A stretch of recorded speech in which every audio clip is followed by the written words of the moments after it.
Hello everyone, we are from group 1 and today we're going to do presentation. What we're going to do presentation today is about law. So in this presentation we use two articles. So these articles, first article is about English we that talk about law, and secondly we use Sasak articles or Sasak language, which is it is talking about law. So yeah, without further ado, let's get started. But before I get started, I'm going to introduce myself. My name is Ina Megawati, as the first speaker and plus a moderator. So yeah, I'm going to start the presentation. So number one is about English to be math. For your information, we use English articles that talk about law, and as you can see in the screen, this is a kind of sentence that we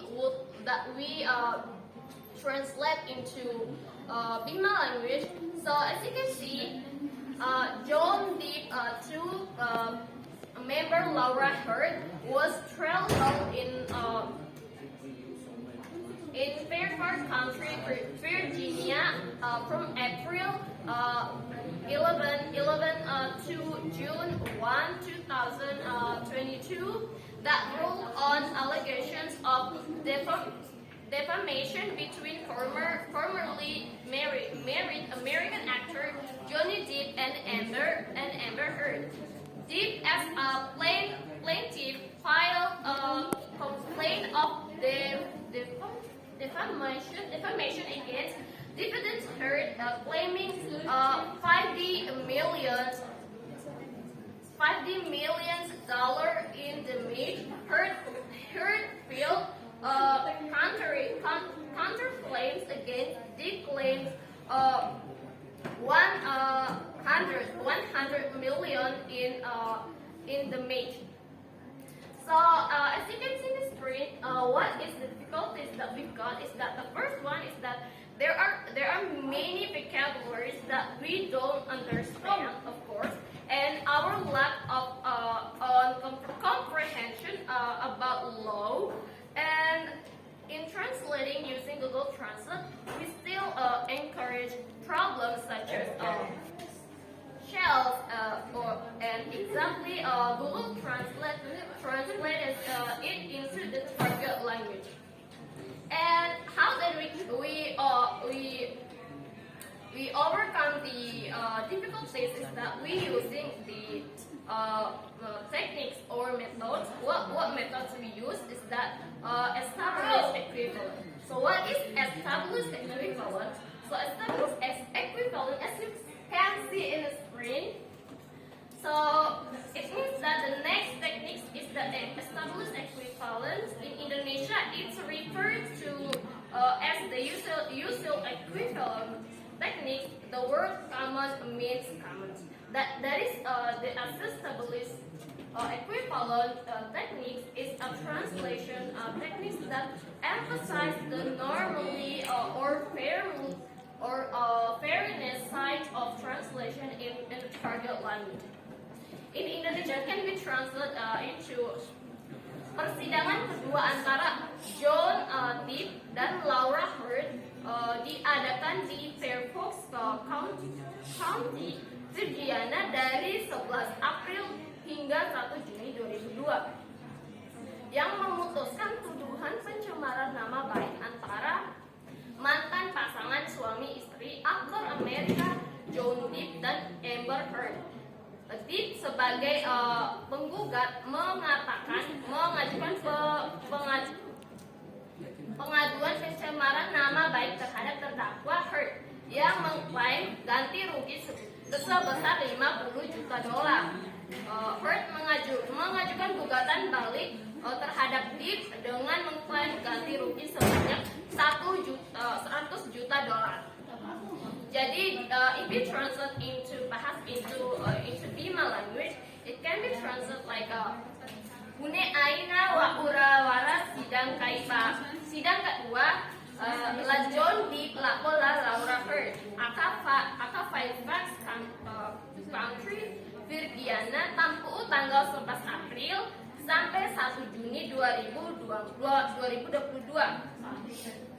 Sidangna edere na putuskanku bahwa Viknara kaihanangara antara mantan Rahi Rawi artis Amerika la John Depp la Ola Amber Heard. So maybe that's all from the first speaker, and will be presented by the second speaker.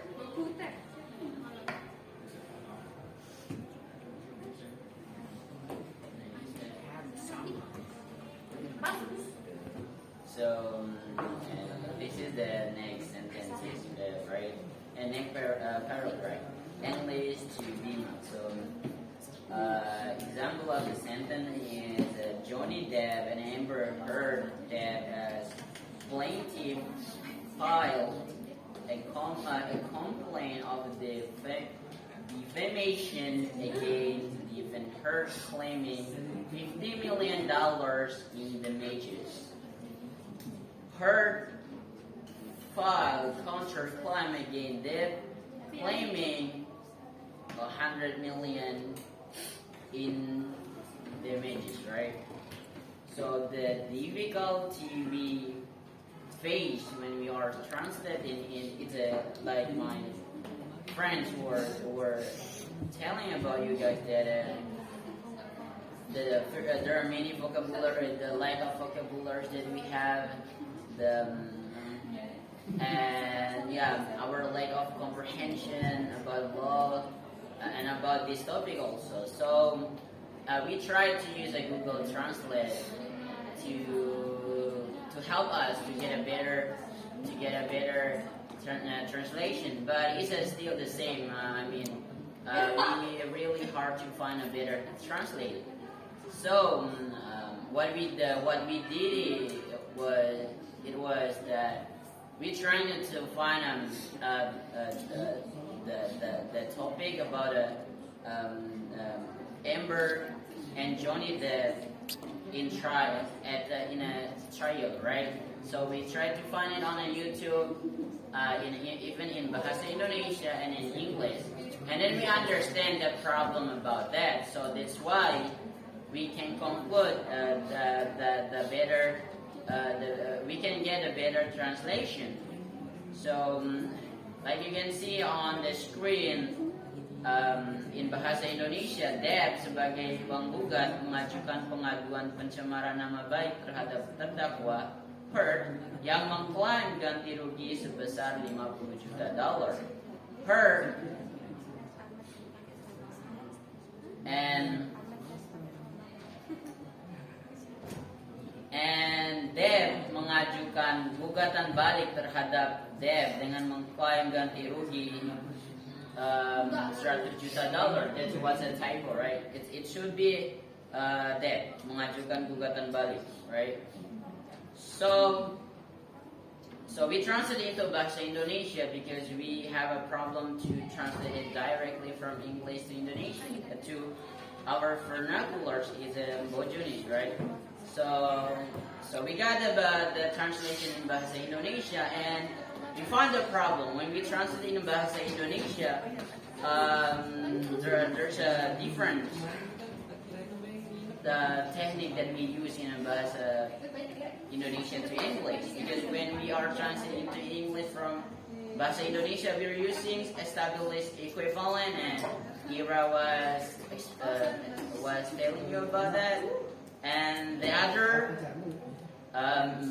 technique that we used from Indonesian to Bojunese is we were using borrowing and established equivalent. So that's why we can get a better translation. So the target language, they will understand it better. So the translation is Depp menggugat Amber na lao lapor ko tentang fitnah na siya bala Heard. Heard is Amber, right? Maraho CP rugina ena $50 juta. Her raraho na gugatan wali Terus na Johnny Depp, raho na gugatan wali akala Amber mengklaim raho CP na 100 juta dollar. So this was the typo. It should be Depp yang menggugat balik Amber untuk 100 juta dolar. So thank you so much. And next speaker. The next speaker is me. Sasak to English. Example of sentence in Sasak language. Pasal 822 ayat 1 KUHP tersebut bahwa unin undang-undang saberhak jari ahli waris sedara sasah nunin undang-undang kanca saleh luah perkawinan kanca senina semama sairuh paling wae. Menurut unin peraturan sakne oleh hukum perdata waris terbagi jadi kira-kira golongan ahli waris tahun bedaan dari 4 golongan ahli waris, yaitu golongan sak pertama. Golongan sak ni terdiri oleh anak kanca keturunannya diarak engkah bebalu nina mama. Golongan sak kedua.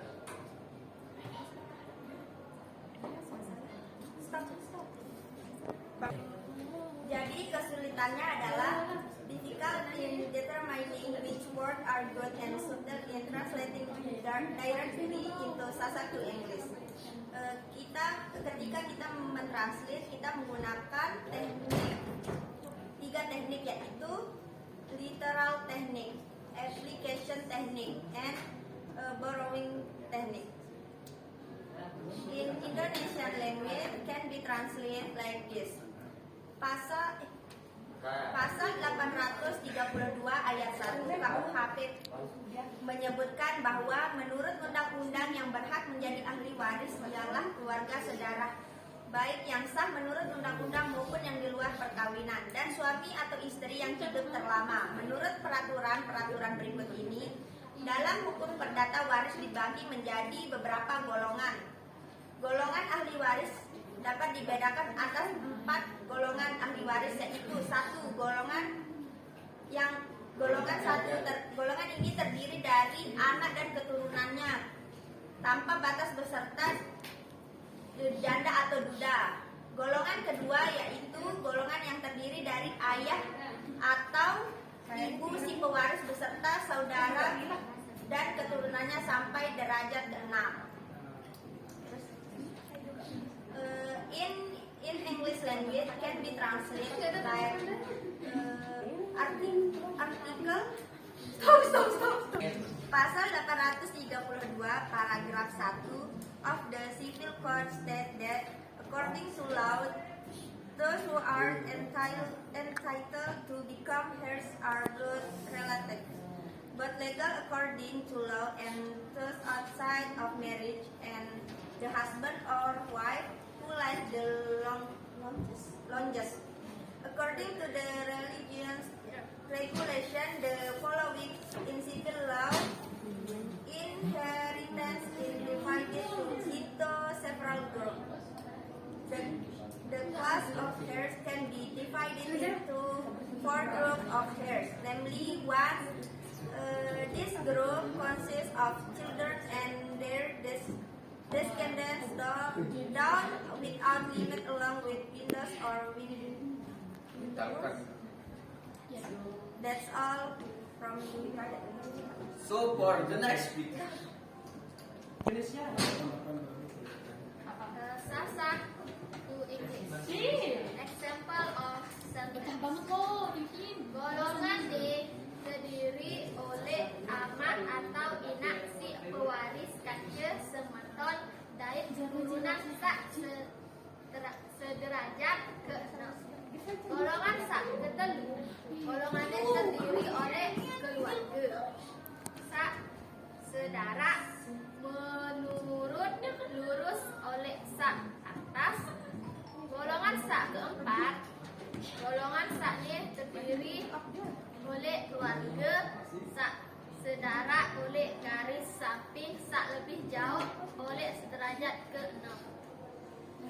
Pembagian pembagian harta warisan ni sesuaikan je golongan sa oleh atas antara ni sikit sakle golongan ni senina atau semama kanca anak oleh keturunan pewaris sak berhak mau warisan. In difficult in determining which words are good and subtle in translating difficulty to English to Indonesia.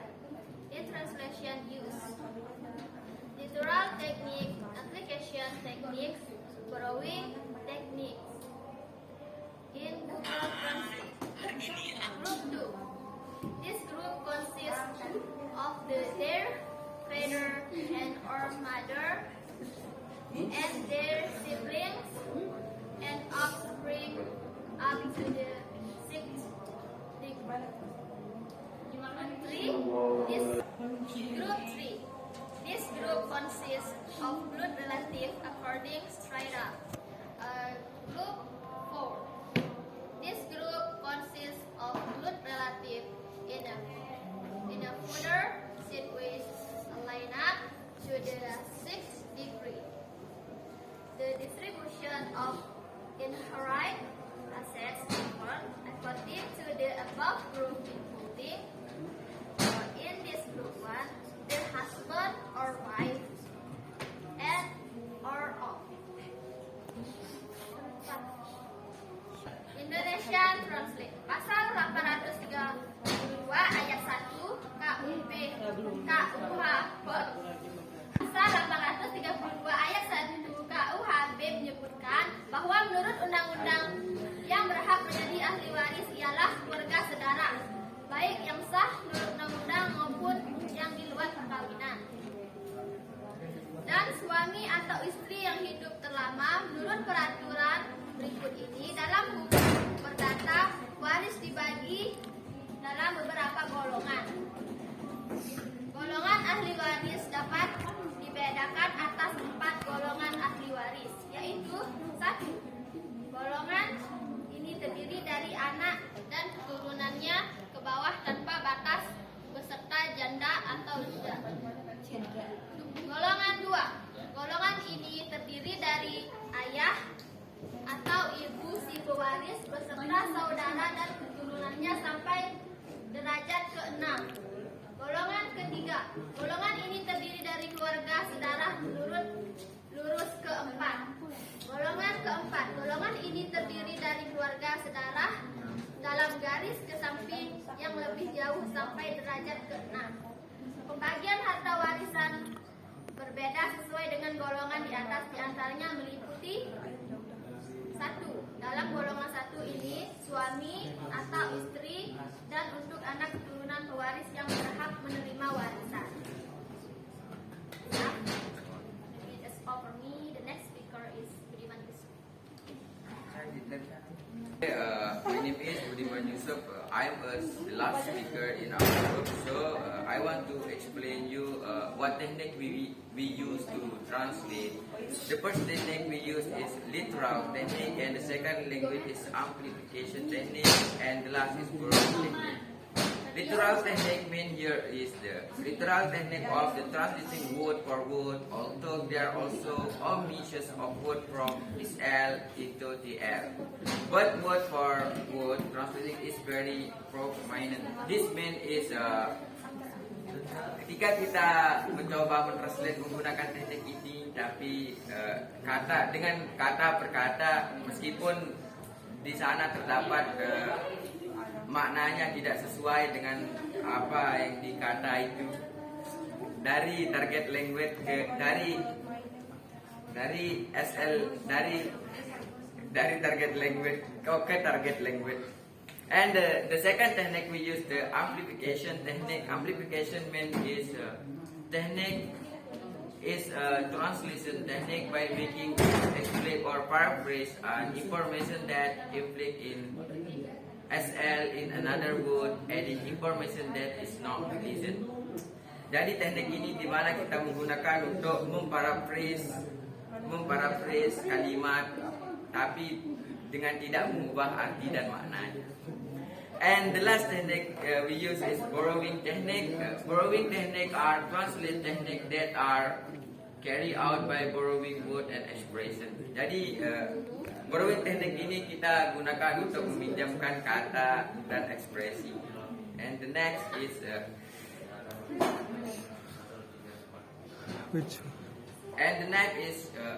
which one is better, using online translate, manual translate, using method and technique.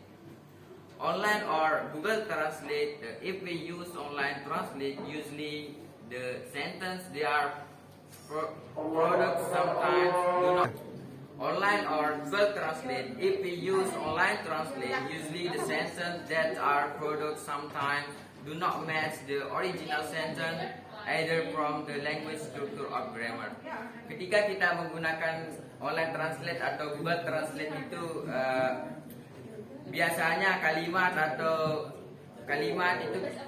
yang kita translate itu tidak sebanding dengan artinya, apalagi berdasarkan grammar atau struktur grammarnya. And manual translate, using manual translate, usually the sentence product are in accordance with the privileged language structure, although there are some words that are difficult to translate.